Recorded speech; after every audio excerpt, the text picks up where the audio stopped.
ইনশাআল্লাহ এই পূর্ণভূমি থেকে যে সমস্ত সংগ্রাম শুরু হয়েছে, বাংলাদেশে এটা ছড়িয়ে পড়েছে উসমানী সাহেবের নেতৃত্বে, ফরিদ খালির নেতৃত্বে। এই আন্দোলন এই সিলেট থেকে অনেক শুরু হয়েছিল, আর আমরা শুরু করেছি দুর্নীতিবাদদের বিরুদ্ধে। ইনশাআল্লাহ সারা বাংলাদেশে এরকম ছড়িয়ে পড়বে। আজকে যদি আপনারা সবাই মিছিলে থাকেন, এসআই ডিজিএফআই কর্মীরা তারা রিপোর্ট দিবে সরকারের কাছে। এই হচ্ছে সিলেটের অবস্থা। আর এনবিআর এর সদস্য আবু আহমদ ফয়সাল, তার শ্বশুরের নামে 18টি ব্যাংকে 19 কোটি টাকা জমা।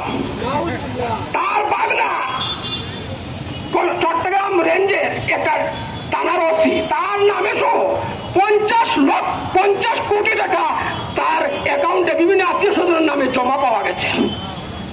আরেক নেতা হচ্ছেন রাজনীতিবিদ, উনি জাতীয় পার্টির এমপি, উনি মহাসচিব ছিলেন। আমিও জাতীয় পার্টি করতাম, একসময় সিলেট বিভাগের দায়িত্বে ছিলাম। রাজনীতি বাদ দিয়ে দিয়েছি।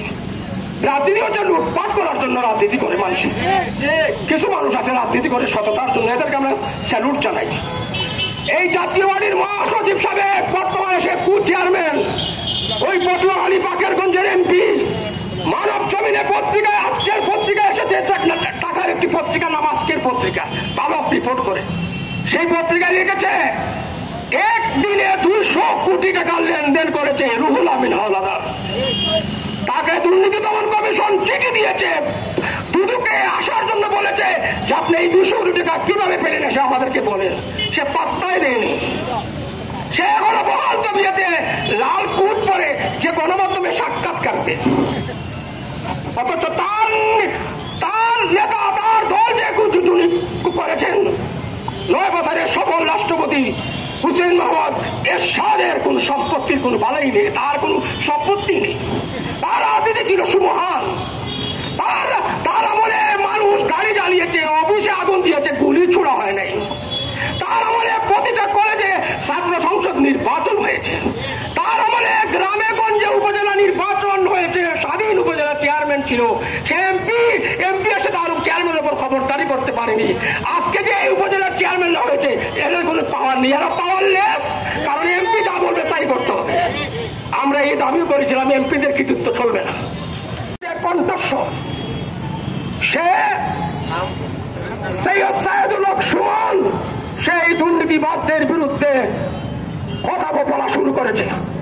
সে পার্লামেন্টে বলেছে এই বেনজিরের বিরুদ্ধে উনিও রিট করেছেন, পার্লামেন্টে বক্তব্য দিয়েছেন দুর্নীতিবাদদের বিরুদ্ধে। এরপর পত্রিকা দেখলাম আজ থেকে 2 মাস আগে ফেব্রুয়ারিতে উনি বলছেন আমার প্রাণ নাশের ষড়যন্ত্র হচ্ছে।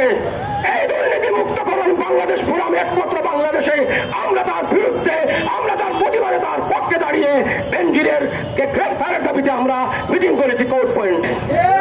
আজকে দেখা যায় ওনাকে প্রাণ নাশ করার জন্য টেলিফোনে হুমকি দেওয়া হয়েছে বলে চুনানগর থানার ওসি ফোন করে বলেছেন।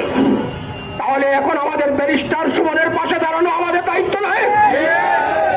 আমরা বলতে চাই যারা ব্যারিস্টার সুমনকে প্রাণ নাশ করার হুমকি দিয়েছে তারা কেন এখনো আওতায় আসলো না? কেন তাদেরকে এখনো খুঁজে বের করা হলো না কেন?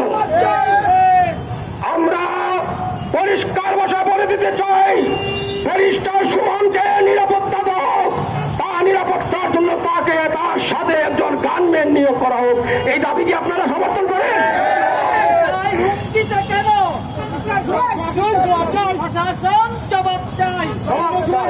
সংগ্রামী জনতা, আমাদের আজকের আসল দাবি হচ্ছে অস্বাভাবিক সম্পদের দায়ে যাদের নাম গণমাধ্যমে এসেছে তাদের এই 15 মাস কালের মধ্যে যদি তাদেরকে আটক না করা হয়, গ্রেফতার না করা হয়, তাদের পাসপোর্ট যদি জব্দ না করা হয়, তাহলে এই পূর্ণ ভূমি থেকে দেশব্যাপী 6টা থেকে 2টা হরতালের আমরা প্রস্তুতি নেওয়ার সিদ্ধান্ত নিয়েছি। আমরা কি হরতাল নিয়ে আপনারা পালন করবেন? ইনশাআল্লাহ আমরা সময় মতো আপনাদেরকে তারিখ জানাবো। পরিশেষে আপনাদেরকে এই মিছিলটি আমরা এই কোর্ট পয়েন্ট খুলে